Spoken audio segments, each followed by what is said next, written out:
Está começando mais um programa, Momentos Espirituais, produzido pela equipe de comunicação do Centro Espírita Paulo de Tarso, Vinhedo.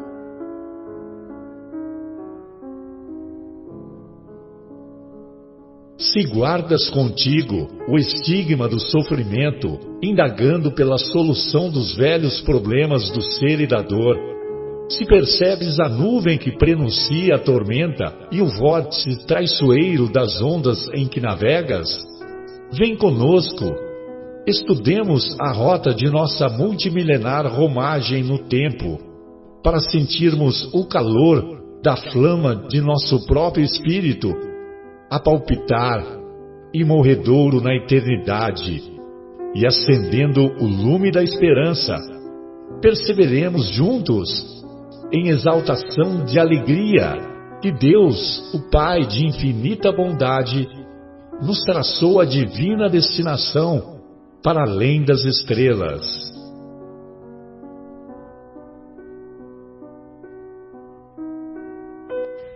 Boa noite a todos. Hoje, 28 de fevereiro de 2020, estamos iniciando mais uma edição do programa Momentos Espirituais, programa produzido pelo Departamento de Comunicação do Centro Espírita Paulo de Tarso, aqui de Vinhedo, e hoje estamos mais uma vez muito felizes porque estamos na companhia agradável da nossa querida Sônia.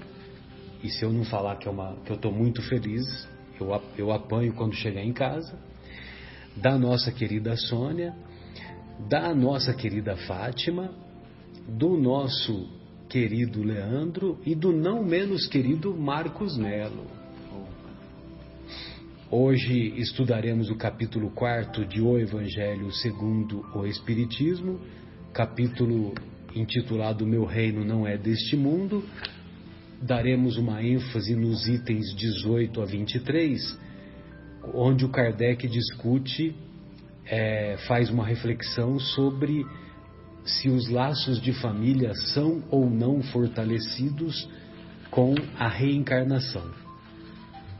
E na segunda parte do programa, nós estudaremos o capítulo 24 da obra Boa Nova, capítulo 24, intitulado, estou procurando aqui, porque agora eu me esqueci o nome do capítulo.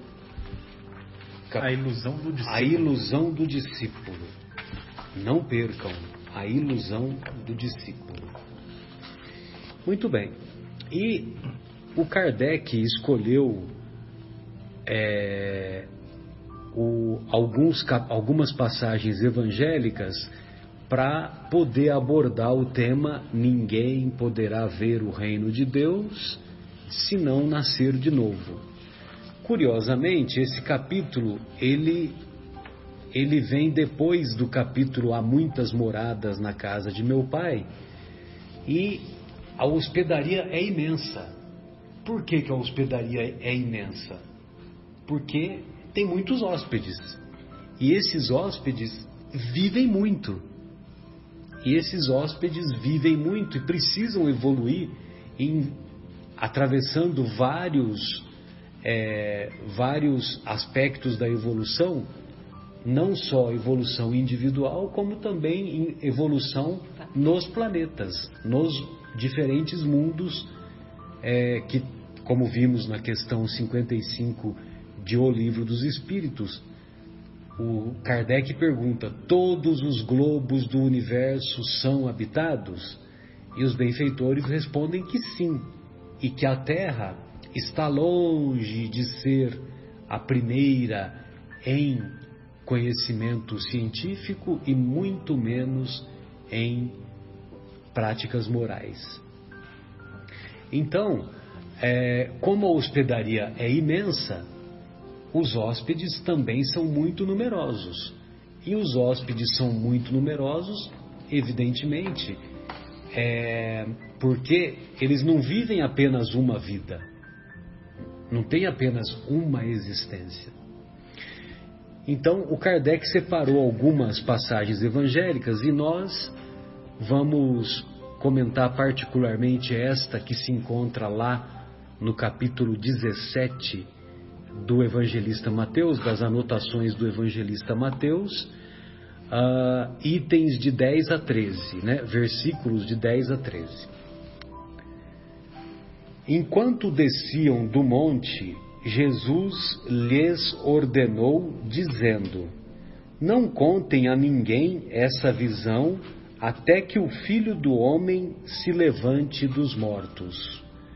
Isso aconteceu porque eles tinham subido no Monte Tabor. E Jesus subiu acompanhado de Pedro, Tiago e João, ambos os irmãos, né, os filhos de Zebedeu. Não era o Tiago, filho de Alfeu, era o Tiago, filho de Zebedeu. E quando chegaram lá no Monte Tabor, todos nos recordamos que os discípulos adormeceram. E eles adormeceram porque eles estavam em transe mediúnico doando ectoplasma. Porque o que aconteceu no Monte Tabor? Quem foi que apareceu junto com Jesus? Moisés e Elias. Moisés e Elias. E aí, logo depois, os apóstolos, ou melhor, os discípulos despertaram, e o Pedro ficou tão impressionado com aquela visão que ele disse: mestre, o senhor quer que eu faça uma tenda para você, outra tenda para Moisés e outra para Elias? Né? De tão impactante que foi esse encontro. Muito bem, só que lógico que não dá mais detalhes, né, sobre o que teria ocorrido, mas após a transfiguração, quando eles descem o monte do Tabor, é que Jesus pede para eles não falarem, não revelarem a ninguém essa visão que eles tiveram, até que o Filho do Homem se levante dos mortos, ou seja, que isso fosse revelado depois da ressurreição, depois particularmente da ressurreição mesmo, né, Sônia? Porque quando Jesus ressuscita, ele é visto em espírito, né? Não é visto conceito de ressurreição da carne, nós entendemos como uma ressurreição simbólica, né?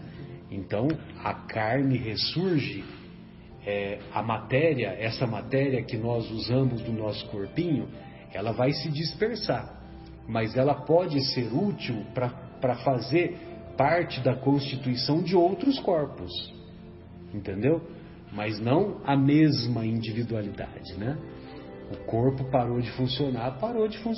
É perecível e não pode ser reconstruído. Exatamente. Muito bem. Aí o que acontece? Mas os discípulos o interrogaram, dizendo: então, por que os escribas dizem ser necessário vir primeiro Elias? Olha só. Os discípulos perguntaram para Jesus: por que os escribas afirmam que antes da vinda do Messias é necessário que venha Elias? Aí Jesus responde. Em resposta disse: Elias, por um lado, vem e restaurará todas as coisas. Digo-vos, por outro lado, que Elias já veio e não o reconheceram, mas fizeram-lhe tudo quanto queriam. Assim também o Filho do Homem está na iminência de padecer sob as mãos deles. Então, os discípulos entenderam que ele lhes tinha falado a respeito de João Batista. Naquela época, os nossos queridos evangelistas, eles escreviam nos papiros. E os papiros eram feitos do couro, sobretudo das cabras, né? Dos animais. sobretudo esses animais domésticos. E os papiros eram caros, era difícil, não era qualquer pessoa que tinha condições de elaborar, de gastar dinheiro com isso, e de separar tempo, e de separar, não era todo mundo que sabia escrever, né? Eram poucos os que sabiam escrever. Então, quando o evangelista escreve um versículo, é muito valorizado esse versículo, entendeu? É muito valorizado. Então, para o evangelista Mateus escrever: então os discípulos entenderam que ele lhes tinha falado a respeito de João Batista. Ora, João Batista tinha estado entre eles até algum tempo atrás, até meses atrás, talvez 1 ano, 2 anos atrás. Batizou Jesus, né? 3 anos. Foi ele que batizou. E muitos dos discípulos de João Batista depois tornaram-se seguidores de Jesus. 2 discípulos dele. O João e o Tiago que nós conhecemos. Mas também tinha outros, né? Porque muitos outros não foram reconhecidos. Tanto é que naquele famoso último sermão de Jesus, é o sermão aos 500 da Galileia. E é o sermão que ele faz ressurrecto, né? Já ressuscitado. Antes da famosa ascensão, né? Espiritual. Aquilo que ficou conhecido dias, como ascensão. Ele ficou 40 dias. 40 dias ele ficou aparecendo. Aqui na terra, como espírito, terminando de dar os ensinamentos, passando as diretrizes, para depois ele subir ao plano superior, né? Então os discípulos entenderam que Jesus estava se referindo a João Batista. João Batista tinha estado entre eles. Então, ou seja, Jesus estava confirmando uma profecia que Elias já tinha vindo. Só que ele veio no corpo de João Batista. Que veio restabelecer as coisas, que veio abrir o caminho. Que veio abrir o caminho para o Cristo. Né? E Jesus era primo de João Batista, né? Todos nos recordamos, né? Quando a Isabel estava com a criança no colo, com a criança no ventre, grávida ainda, quando Maria se aproximava, que Maria foi visitá-la, o João Batista se mexeu, se movimentou com mais intensidade, né? Certamente por reconhecer a voz, né? Por reconhecer a voz de Maria, que seria a mãe de Jesus. Bom, aí o nosso querido Elias tinha vivido 700, 800 anos antes de Jesus. Então, se fosse uma existência... Então, Sônia, eu estou falando a estimativa de 700, 800 anos, que eu não sei exatamente. Mas o nosso querido Leandro vai dar uma pesquisadinha, a gente confirma. 500, né? Então, eu não sei dizer direito, é uma estimativa. 400 e pouco. Pode ser que seja. Mas, de qualquer maneira, a profecia se cumpriu. E Elias voltou. Uhum. Ou seja, quer prova mais forte e coesa de que reencarnação sim existe? E foi falada pelo próprio mestre. Uhum, exatamente. Não dá para detufar isso. Não. Interessante na vida do Elias é que o Elias, ele apesar de ter sido um profeta muito famoso no seu tempo, muito querido pelos judeus da época, ele teve um quiprocó lá, né, com os sacerdotes de Baal, e ele foi o responsável pela decapitação daqueles sacerdotes. Eu não sei se foi uma dúzia. Ele viveu no século IX a.C. No século IX a.C., né? Então foi mais ou menos isso, né? 800, 900 anos. Por aí, exato. Antes de Jesus, A gente vê logo eu vi com 400 e pouco. 400 são os mais novos aí, são Isaías, né? Isaías e Malaquias, que são... Malaquias é o mais novo. Inclusive tem uma profecia do Malaquias que deixa bem claro, né, a respeito de Jesus. E aí tem um intervalo de 300, 400 anos que ninguém, o pessoal antigo diz que houve um silêncio dos céus, porque nenhum profeta grandioso apareceu nesses 300 anos antes de Jesus, antes do nascimento. Agora, é muito provável que isso tenha acontecido, porque na época de Jesus, todos os profetas anteriores estavam do lado dele.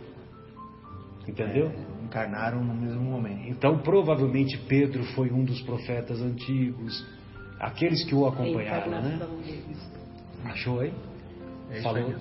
Falou dos sacerdotes, quanto que eles mataram, sacerdotes de Baal, que o Elias teria sido responsável pela decapitação. Aqui fala dos sacerdotes de Baal.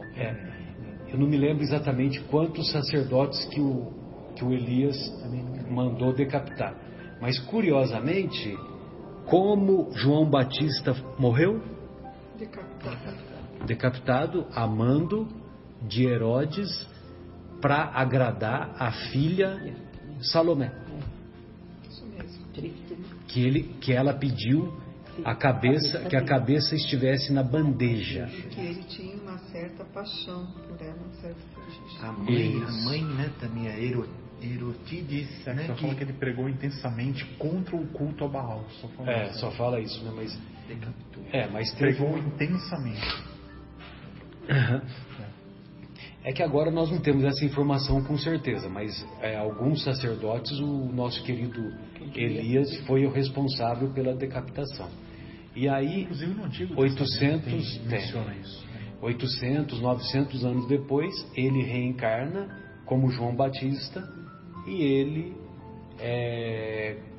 cumpre a sua, vamos dizer assim, né, a lei de causa e efeito, né, que eu não gosto muito do negócio do karma, né, porque o negócio do karma ficou, de falar karma, sabe, Fátima, ficou uma coisa assim tão vulgar que a pessoa tem uma diarreia, é porque é o meu karma.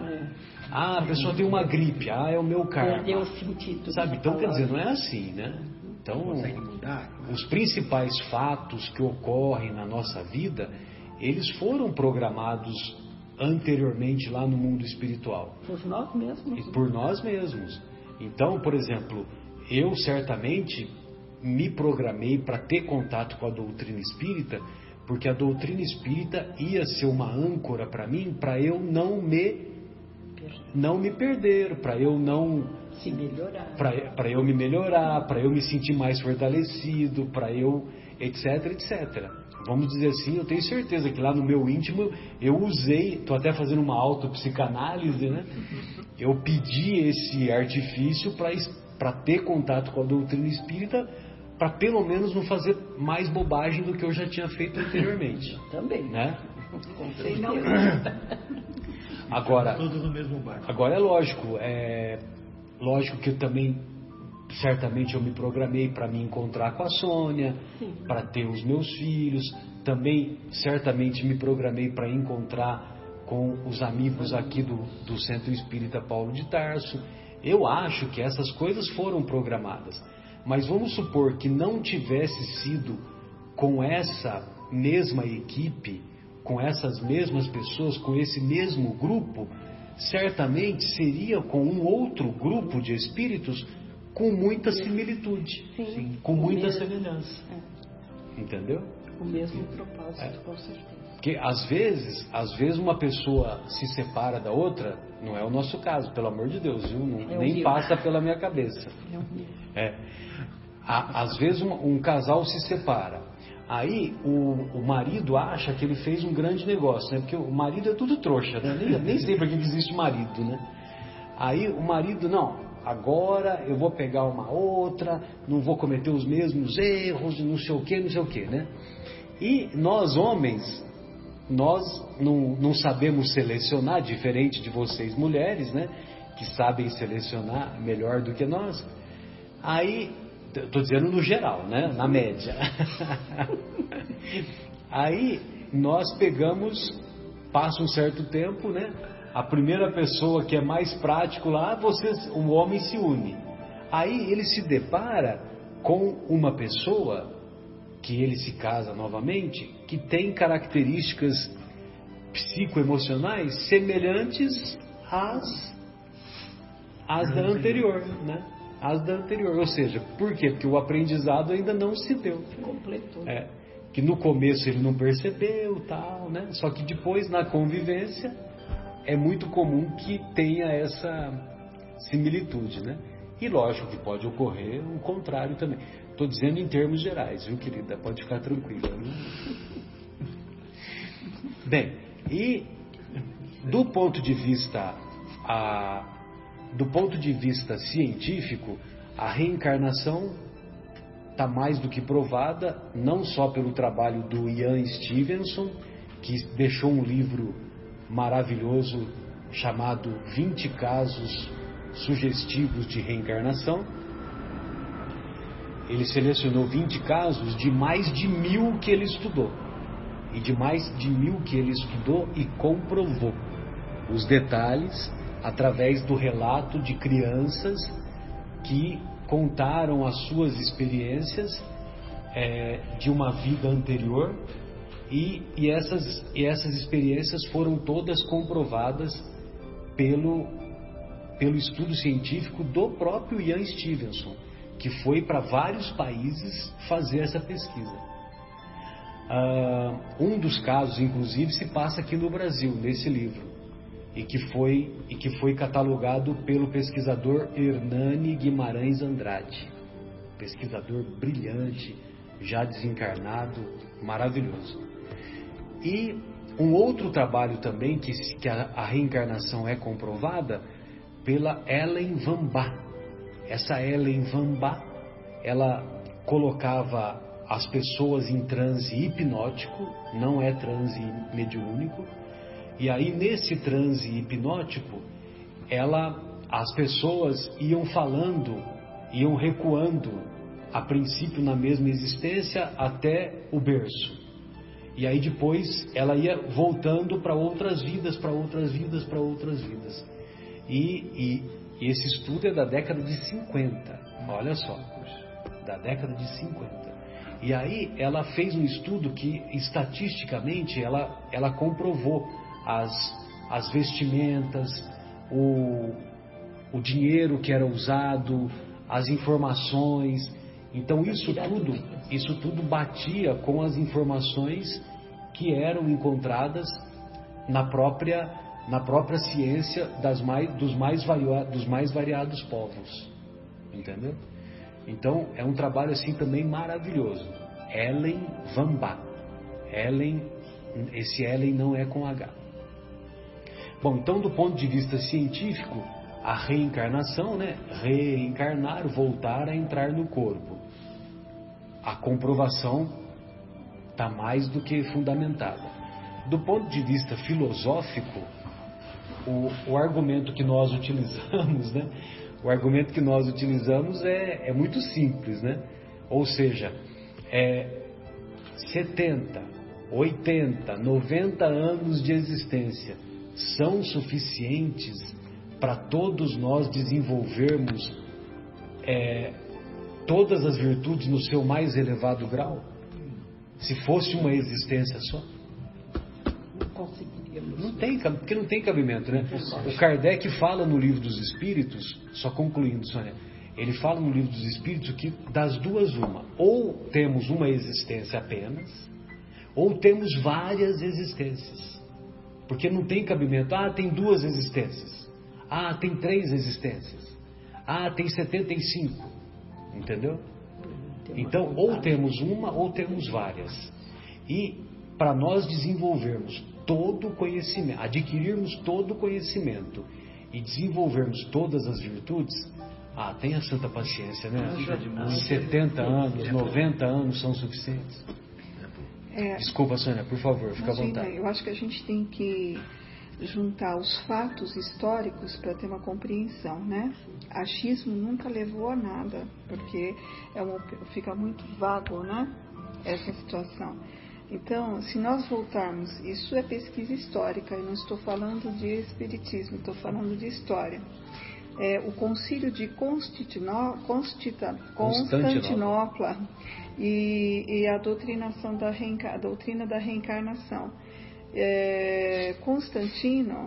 Justiniano, era o rei de Constantinopla na época, né, por volta de 553, mais ou menos nessa fase.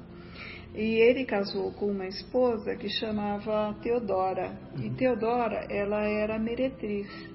Ela era filha de um caçador de urso, na época, né, que tinha os caçadores.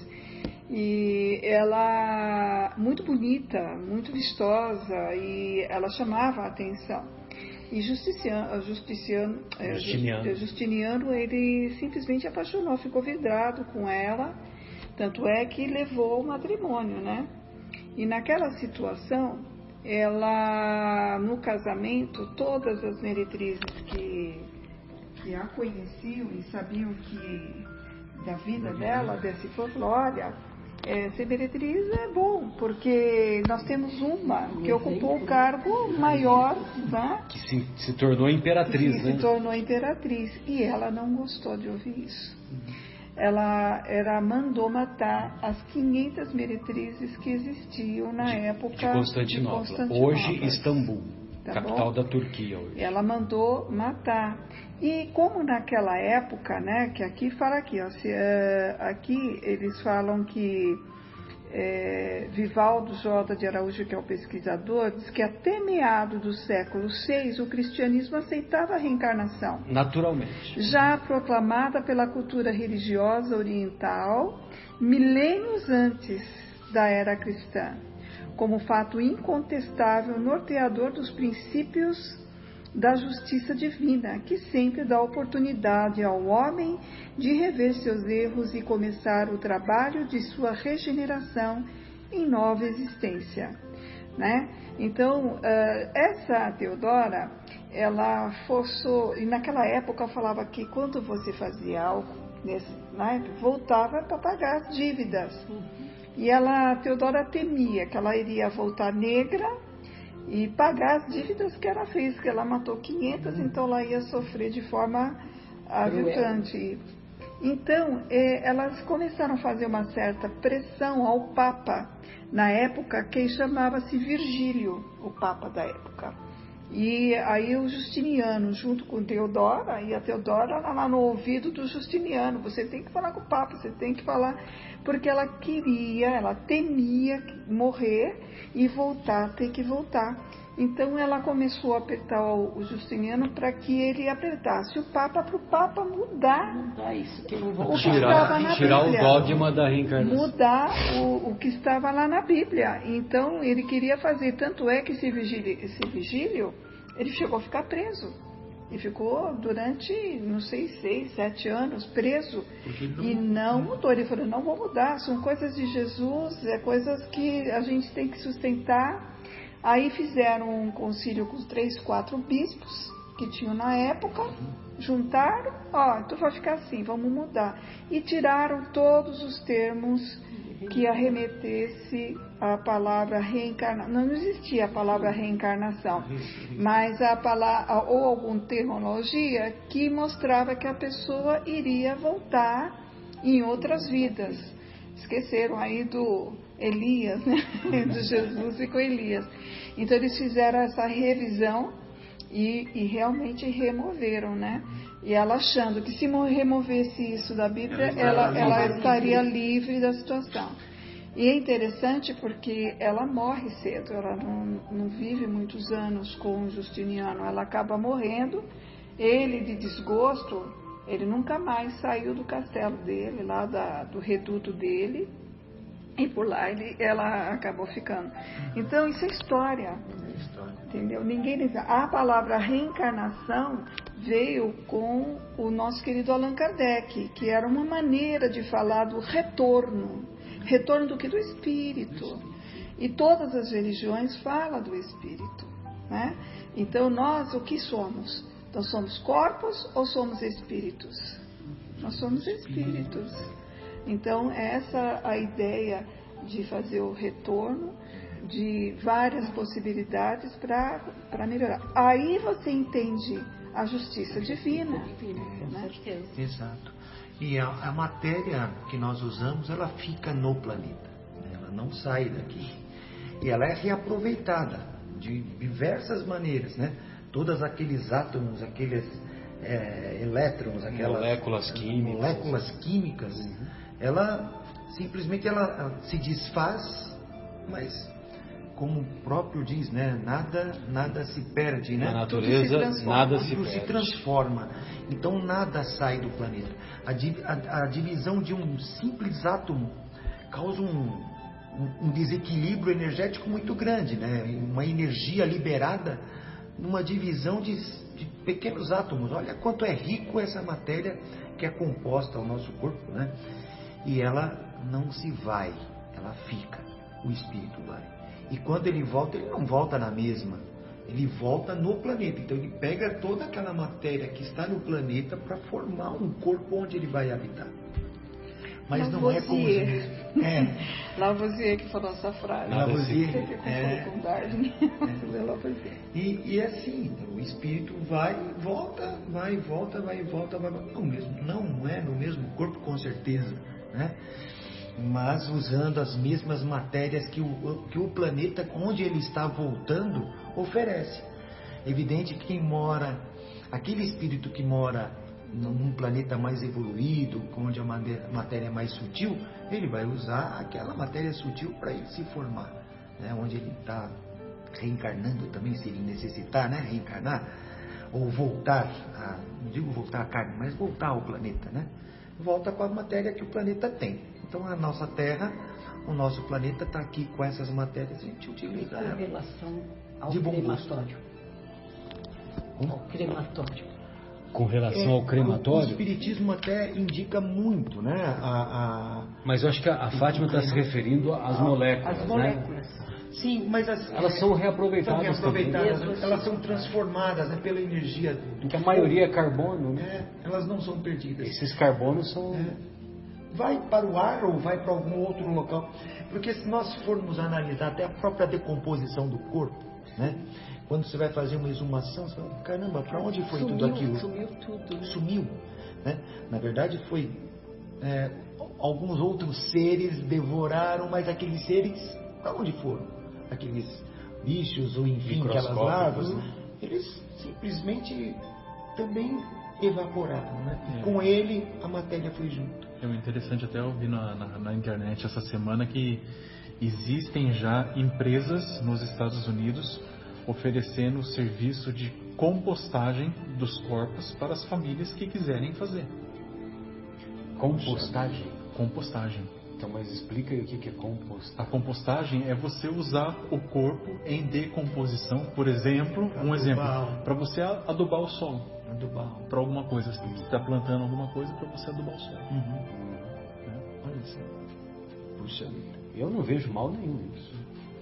O corpo ele está ali, ele já não está, o espírito não está mais, né?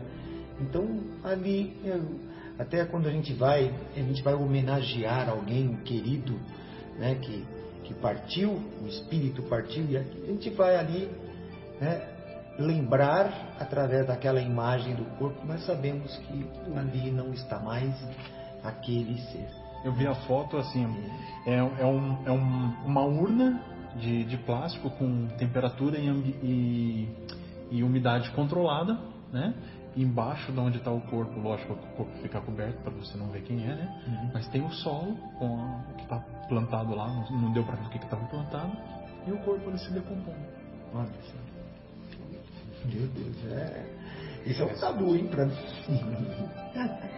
Do pó viemos, do pó voltaremos. Exatamente isso. És pó e em pó tornarás. Então, quando... É uma ciência que está longe do nosso alcance. Exatamente. O produto de uma cremação é como se fosse um pó de osso. Um pó mesmo que vira, né? Uhum. E quando a mamãe faleceu, que eu fui buscar, eu coloquei lá mesmo, no crematório, num lugar, num jardim. adubando uma árvorezinha que eu plantei lá e ficou lá. Então, se volta, se pó, né? É desde a educação, né? Sem dúvida.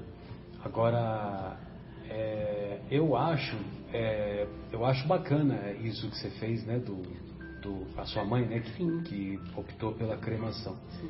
Eu gostaria também, eu né? Também. Eu já manifestei o meu desejo. Já comentei com meus filhos, já avisei. Isso. Agora, o que eu acho que é legal é, por exemplo, você se lembra daquele filme As Pontes de Madison? Sim. Né, com a nossa querida Meryl Streep, né? E com o nosso, como é que chama aquele galanzão lá? Fazia, esqueci o nome dele agora. Clint Eastwood. Então é um belíssimo filme e ela pede para jogar as cinzas nas pontes de Madison, né? Por isso que é o nome do filme, né? E então eu acho que isso é bacana, né? Porque aí você opta em fazer uma simbologia para aqueles locais que foram mais marcantes, mais impactantes, mais relevantes na sua existência. Então, isso eu acho legal. Né? E até assim, para a gente voltar um pouco também, até perguntando a matéria, quando faz a cremação, né? Quando a gente queima também uma árvore, ou quando há uma queimada numa floresta muito grande, toneladas de fumaça jogada, sobe. É exatamente a mesma conta. Aquilo que foi consumido aqui se transformou em fumaça, a mesma tonelada, porque não extingue, matéria ela não se extingue. Então, quanto que se consumiu da árvore com o fogo? Toneladas da própria, transformou-se em fumaça. Toneladas de fumaça foi jogadas no ar, né? Porque não extingue. Tudo que é daqui fica daqui. É como o ciclo da água, né? Tanto que assim, né, como eu falei, né, quando você rompe um átomo de hidrogênio, nossa, o que aconteceu com isso, né? Causou uma reação em cadeia gigantesca por uma coisa invisível, né? Então você vê como é tudo tão equilibrado no universo, né? Tudo é tão bem feito, tão equilibrado, que é difícil você sumir com o negócio. Não somos, simplesmente. Nós temos que pensar que nós somos energia, né? Somos energia, exatamente. E a física quântica, ela, com Peter Higgs, que ganhou o prêmio Nobel em 2013 em Melbourne, lá na Austrália. Aliás, ele foi homenageado em vida. Ele falava isso com uma fórmula matemática. Que o átomo não era a última partícula indivisível, e que existia, além do átomo, uma partícula menor, que seria pura energia.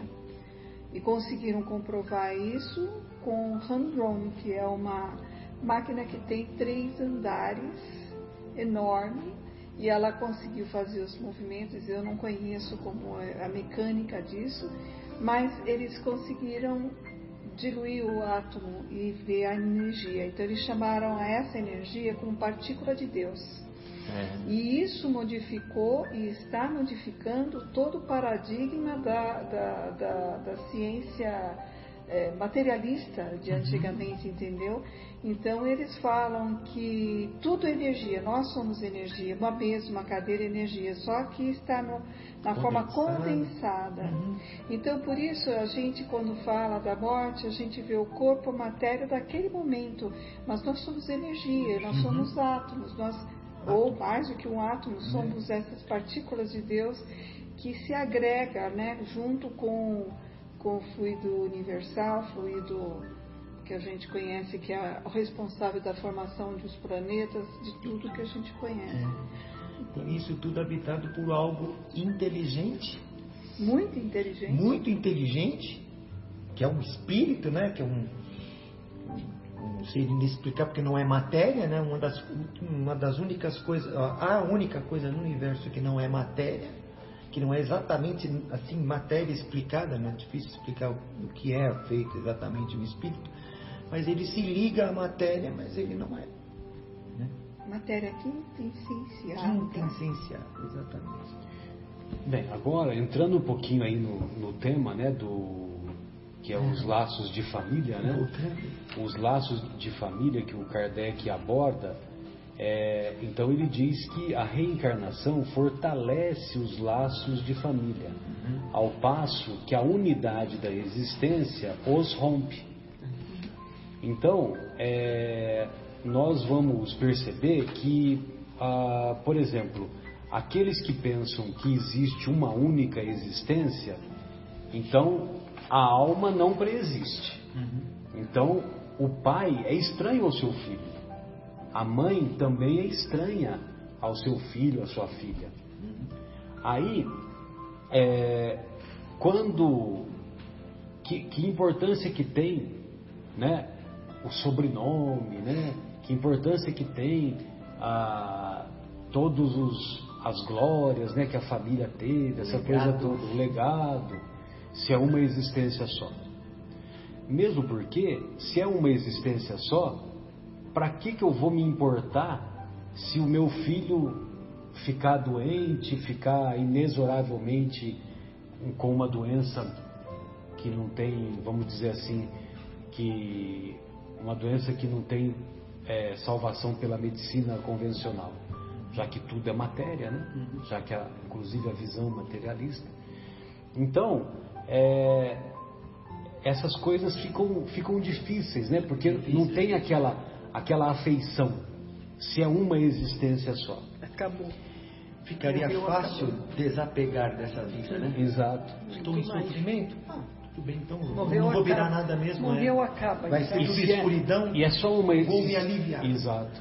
E se é só uma existência, então a sorte após essa única existência, ela está irremediavelmente determinada. Você tem sorte ou não. Se você foi bom, você vai para um lugar bom. Se você foi mal, você vai para um lugar ruim. E acabou. Né? Aí eu te pergunto, qual mãe que estará no paraíso após a morte do corpo físico, se o filho não sabendo que o seu filho não vai que teve uma existência não muito proveitosa, o seu filho está lá numa região inferior e que nunca mais vai encontrar. Não tem então, aonde que está o laço de família fortalecido? Pegando o gancho seu, Mel. Para que eu vou viver? Qual eu vou morrer mesmo? Estou com uma doença fatal, né? Estou cansada, não gosto dessa vida, minha vida vai só dar para trás. Não vai ser à toa que o índice de suicídio vai aumentar. Exatamente. E profeticamente o Divaldo Franco falou que 2025, isso é profecia, 2025 haverá um índice tão alto de suicídios, né? Já estamos que vai superar o maior causa-morte de agora, que é de acidente cardiovascular. O segundo é, se eu não me engano, acidente automobilístico. Então, nesse conjunto, se as pessoas não têm como se apegar na possibilidade de um retorno, na possibilidade de refazer, de reconstruir a vida, de poder sanar a causa e efeito, o remorso que corrói, né? O arrependimento que corrói, perdi minha vida, de repente nas drogas, na farra, depois os tempos passam, ele viu que não construiu nada de positivo, então ele vai dar cabo nela porque ele não dá sentido à vida. Aí não vai acontecer nada comigo, assim, enfim, eu vou me aliviar, né? Assim acaba tudo. Essa visão talvez de alguém que é muito materialista, né? Que não acredita em absolutamente nada além do agora, então fica vago. Vago e triste. Vago e triste demais, assim, você não tem. E outra, você não tem limite. O Kardec, ele resume. Não tem limite moral.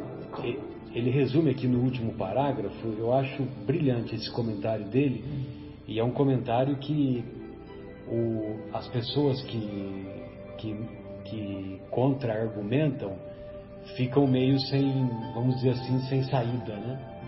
Ficam numa sinuca de bico, porque não tem saída, né? E as pessoas que contra-argumentam, como não são Jesus, porque Jesus saía de qualquer sinuca, né? Mas como Jesus é um só, né? E os nossos irmãos materialistas ao contra-argumentarem os argumentos de Kardec, eles ficam confusos, né?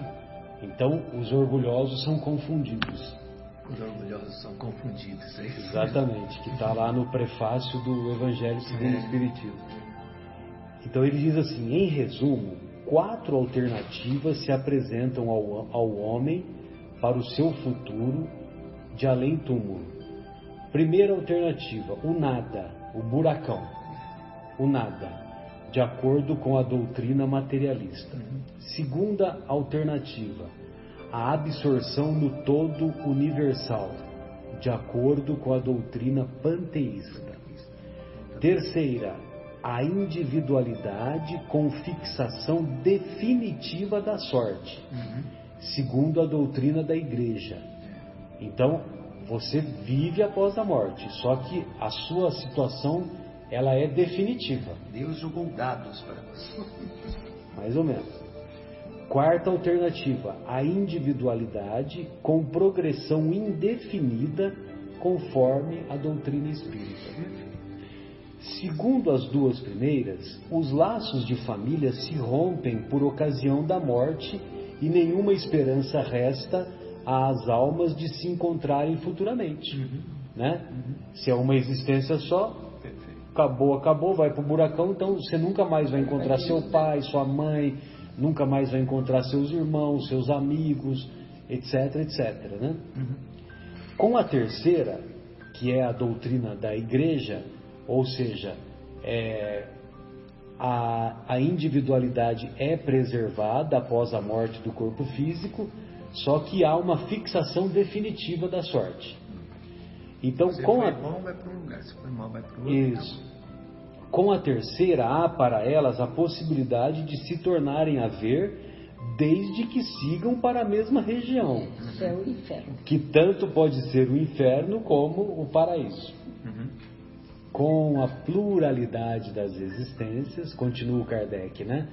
Com a reencarnação, as várias vidas sucessivas, inseparável da progressão gradativa, existe a certeza na continuidade das relações entre os que se amaram, e é isso o que constitui a verdadeira família. Isso. E que maravilha, né? Que é, por exemplo, eu que sou da família Tessimônia, da família Cesário, agora estou aqui convivendo e ampliando os laços de família, ampliando com a família Melo, com a família Cardoso, com a família Moreto, né? Com a família Banzato, que já se uniu nessa encarnação. Então, quer dizer, os laços se ampliam. Entendeu? Do amor bem universal, diferente, né? Do amor universal. E mesmo na condição no mundo espiritual, né? Mesmo em regiões afastadas, né? Pelo nível de evolução espiritual que temos também no mundo espiritual, no mundo espiritual nós temos condições, né? Até nós vemos muito nas obras de Chico, de Emmanuel e André Luiz principalmente, né? Que essas condições que espíritos, eles auxiliam o outro que está em outro nível, não que está em outro nível, mas decidiu ir para se afastar, né? Ou está em outra condição. Mesmo até a condição de André Luiz, né? Onde a mãe dele, espiritual, digamos assim, estava em outra esfera, mas ela intercedia por ele, né? E Na mesmo ele espiritualidade. depois, né, que poderia avançar, preferiu ficar para auxiliar, né? Os outros. Então é tudo. E a mãe mesmo também aparecia para ele, vinha visitá-lo, né? Quer dizer, uma vez, né? Visitou, parece. Então, apareceu, conversou com ele, olha, que coisa, né? E vinha intercedendo por ele, orando, querendo ajudá-lo. E ela ainda intercedeu pelo marido, que a atraiu e aceitou as duas pessoas que eram amantes do marido como filhas. Exato. Numa próxima encarnação. Então isso é uma ajudá-la, lição de reparação, de amor, de caridade. De amor, é um desprendimento de raiva, ódio, ciúmes, mas amor acima de tudo, Acima né? de tudo. Lelê, vamos ver então aí o que o nosso querido André Luiz nos reservou na obra Vivendo o Evangelho. Do nosso querido Toninho Baduí Filho, né? O médium Toninho Baduí, é isso aí. Sensacional. Então, do item 41, dívidas, do capítulo 4, né, dos itens 18 a 20, nos diz assim: a reencarnação revela na família os acertos e os erros de vidas anteriores. Filho ajustado, filho problemático, filho deficiente. Marido responsável, marido leviano, marido tirânico. Esposa compreensiva, esposa geniosa, esposa perturbada. Irmão companheiro, irmão adversário, irmão enfermo. Parente simpático, parente inimigo, parente complicado. Pais amigos, pais indiferentes, pais autoritários. O cenário familiar é o passado no presente, exigindo reajustes e transformações. A doutrina espírita ajuda a compreender que os compromissos não resolvidos do pretérito voltam aos dias de hoje, através da reencarnação, como dívidas a serem resgatadas. Jesus é o avalista, mas no banco da evolução ninguém transfere o débito. O devedor é quem paga. Jesus é o avalista e o banco da evolução ninguém transfere o débito. Banco da evolução, Jesus é o avalista. Legal, ainda né? bem, né? Transferir débito, como que se transfere débito? Ninguém transfere a dívida. Essa dívida. Não adianta ir no caixa eletrônico, aquele item transferências, né? Negado. Nós Adia, mas não estamos na transfere. família certa. Não há um acaso, Adia nunca. a dívida, mas não transfere. Pode adiar. Pode adiar, mas não A transfere. responsabilidade é sempre individual. Né? Alguns nascem na mesma família até por missão, né? Para fazerem juntos um trabalho grandioso, um trabalho de ajuda a alguém, até ajuda aos outros da família também, né? Mas normalmente assim é de reajuste, eu creio, né? Não sei, assim, colocando aqui na discussão, né? Algumas vezes missão, mas na maioria das vezes é realmente ajustar aos laços, né? Reajuste é a grande frequência, mas às vezes é uma missão. Uma missão Eu para vi no auxiliar. Evangelho que eles falam que às vezes nasce um espírito totalmente diferente da família e ao filho rebelde, por exemplo, né? Tem todo o exemplo, toda a condição de se desenvolver, mas esse espelho para ele ter uma nova oportunidade de aprendizado é recusado por ele. Eu acho interessante o exemplo do Fernandinho Beiramar, né?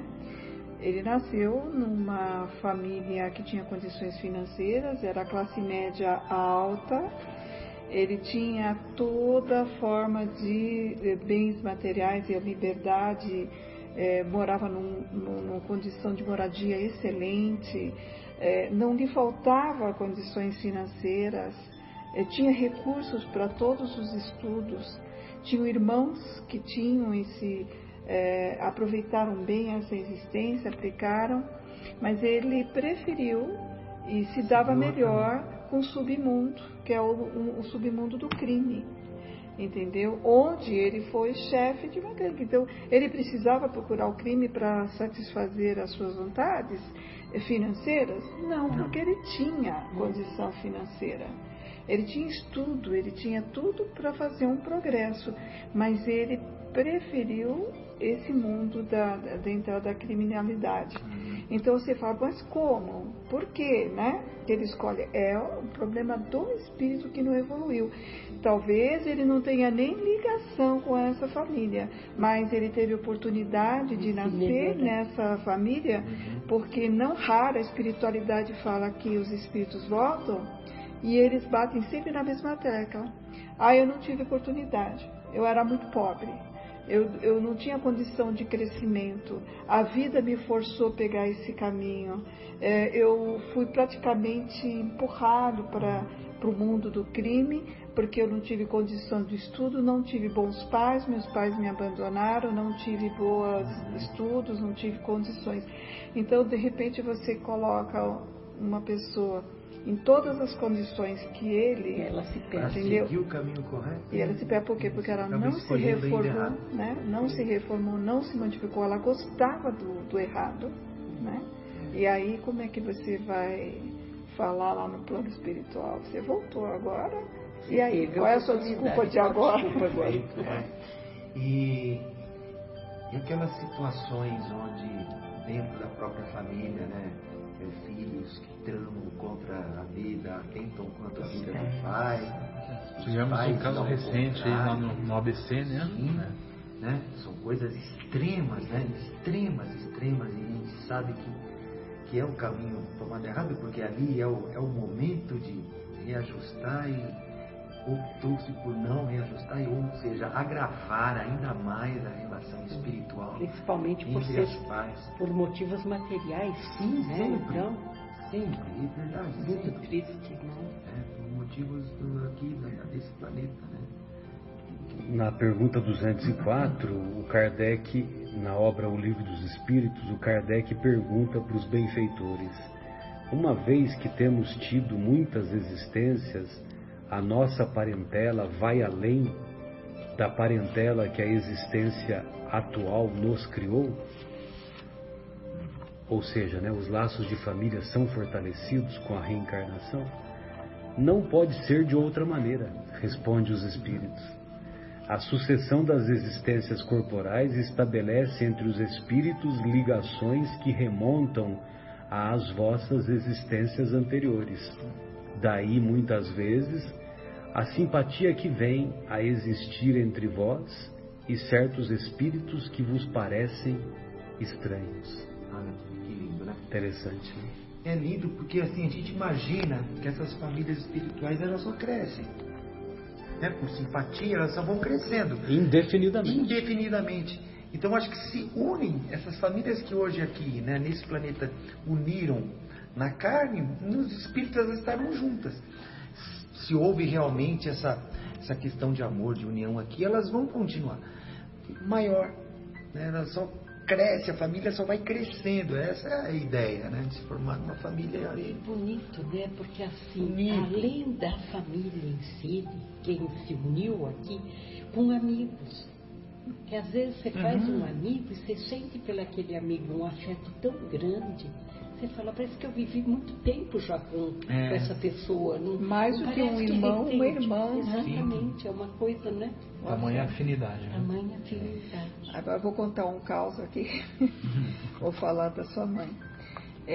Eu tive a condição, graças a Deus, de ter a minha sogra em sonhos, né? E eu tinha muita afinidade, apesar de falar que sogra é um problema, eu não posso falar mal, porque a minha sogra foi minha segunda mãe. E em tudo eu agradeço a ela. E há um tempo atrás ela veio num sonho, e foi um sonho muito engraçado, que tinha uma sala, um sofá. E uma parede aqui, uma parede aqui, uma parede aqui, eu sentada junto com o meu irmão. E eu vejo ela transpassar a parede e aparecer na minha frente. E eu levantei e falei, nossa, Maria Helena, que nitidez! eu sabia que ela era espírito, mas eu não pensei que eu ia ver com tanta nitidez. E eu falei, olha, Gilberto, Maria Helena. Aí ela deu uma risada pra Gilberto mim. É o irmão da Sônia. Gilberto é meu irmão. Só estávamos nós dois. Meu irmão está vivo. Né? Então, só estava nós dois. Ela me chamava de Sô, né? Sô, ó, vim trazer uma novidade. Tá chegando gente aí na família. Tá chegando gente na família. E na época eu falei, pelo amor de Deus, eu já sou velha, né? Eu pensei que ela estava referente a mim. Não, fica tranquila que como é que ela falou? Que a espiritualidade sabe o que faz. Assim que ela falou. E acabou o assunto por aí. E aí eu pensei nos meninos que eu tenho, nas minhas sobrinhas, né? Aí eu falei, meu Deus, mas eles eram muito adolescentes, muito jovens. E eu falei, vocês tomem cuidado. Até com medo. Olha como... É cedo ainda. Aí passou um tempo, passou 6 meses. E eu falei, mas não estou vendo ninguém trazer novidade para mim. Aí, olha só, a minha sogra. Depois de 6 meses, ela veio novamente no sonho. Eu falei, ninguém veio. Olha, vai vir e é um menino. Entendeu? E aí eu falei, bom, agora ela certo, porque ela falou a mesma coisa, vai vir e é um menino. Acabou. No mês seguinte, depois desse sonho, a minha sobrinha, que é filha do meu irmão, foi no meu consultório levar um dos quer dizer, o primeiro filho dela, que é o Pedro, né? E ela falou, tia, eu tenho uma novidade para te contar. Eu tô grávida. Olha só, a minha sogra, que é uma família totalmente parecia, né? Que é filha do Gilberto, irmão da sogra. Ela veio trazer uma novidade na família, que é a família que seria do meu lado. Sim. E é interessante ela trazer. Mas ela veio trazer a novidade, aí, vocês estavam juntos os dois. A família é espiritual. A gente acha que a gente se junta aqui, mas cada um fica pro seu lado, todos mas ali a família moram no mesmo bairro, no mesmo local. É espiritual, ali. e isso foi a lição que eu trouxe. Me permitiram, a família é uma só, é espiritual. E quando ela falou que ia ser menino, e veio o nome, João, na minha cabeça. Mas não falei nada para ela. Aí eu perguntei para minha sobrinha, como vai ser o nome do menino? A gente gosta muito de nome bíblico, nós vamos pro nome de João. Gente, e veio João, loirinho, e você precisa ver como ele é apegado com meu irmão. Mas ele é apegado, e um dia meu irmão gosta de carros. Só para finalizar, o meu irmão levou ele no MP Laffer que ele tem. E aí ele falou assim, vovô, eu nunca mais vou esquecer você. Interessante. Eu nunca mais vou te esquecer. Que história. Entendeu? Que tá por trás. Eu nunca mais vou te esquecer. Então, e ele tem, na época que ele falou, se ele tinha 4, 5 anos, né? Falou, como é que uma criança fala, eu nunca mais vou te a esquecer, minha eu nunca neta, vou te esquecer. quando eu era pequena, bem pequena, ela devia ter uns 4, 5 anos, ela falou, eu vou te amar para todas as vidas. Olha só que coisa. E eu tenho um grude com ela, ela comigo é uma coisa assim, além dessa vida. Essa minha neta mais jovem. E os casos catalogados pelo Ian Stevenson são casos que ocorreram antes dos 7 anos. Uns 4 para 5 anos. Que as crianças se lembram. Até hoje, qualquer coisa que a gente conversa, ela fala. Eu amo além dessa vida, das outras todas. É assim, só comigo ela é assim. Bem, então vamos encerrar essa primeira parte, né, com essas histórias gostosas, né, agradáveis, e retornamos em instantes com a segunda parte do nosso estudo de hoje.